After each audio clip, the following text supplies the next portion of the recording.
So he brought his people out of Egypt with joy. He gave his people the lands of pagan nations. That's wealth transfer, folks.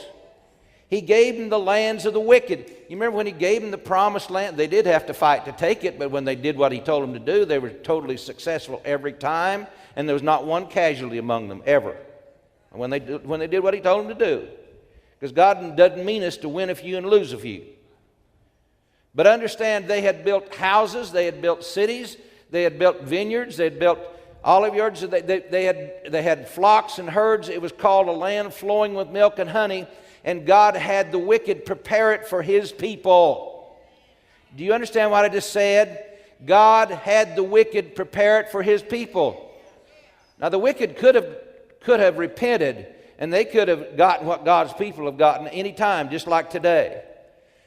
But God had the sinner working to build up houses, build up businesses, if you will. It's the same way today. It's exactly the same way today. I'll show you that in just a minute and what the Scripture says. And God says, I want you to go in and take the promised land. But you know, some of them didn't, the majority of them didn't want to do that because they were afraid. They were afraid of what their eyes saw. They were afraid of the giants. They were afraid of the obstacles. Their minds said, it doesn't make any sense to me. I know what God said. I know his promises, but I'm just telling you what I know by my eyes and what I've experienced, especially our 10 leaders. You can trust those 10 leaders. You can trust those 10 that went in to spy out the land. I know 12 went in and 2 nuts came back and said we could take the land. Caleb and Joshua.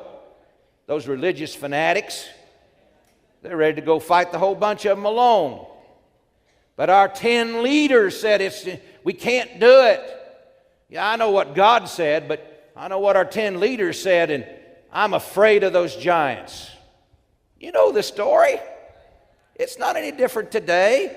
The whole generation of them that didn't believe, 40 years, died in the wilderness, the land of just enough. Yeah, they got out of slavery, they got out of Egypt, and they were loaded with silver and gold. But what are you going to buy with silver and gold in the desert anyway? Did they go to the Walmart Sinai?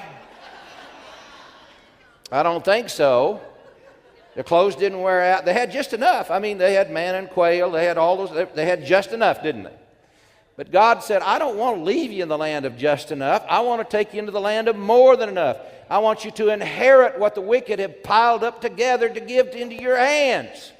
But they were afraid. The people were afraid, and fear, and therefore unbelief, kept them out of God's best. It's exactly the same today. It's not any different today. And you can be kept out of God's best when you don't fully believe what God promises you and you don't act on it. Now, they could have had a mental assent and they said, well, yeah, I believe that, but no, you got to act on it, don't you? You got to act like the Bible is true. You got to act like God told you the truth. And listen, do you think it's going to be easy on your senses? No, it's not. Do you think everybody around you is going to confirm to you that you're right by acting in faith? No, they're not. Caleb and Joshua were in the minority, weren't they? Just 2 of them. Just 2 of them, but they were the only 2 that lived past their 80s. Actually, you know, Joshua lived 110.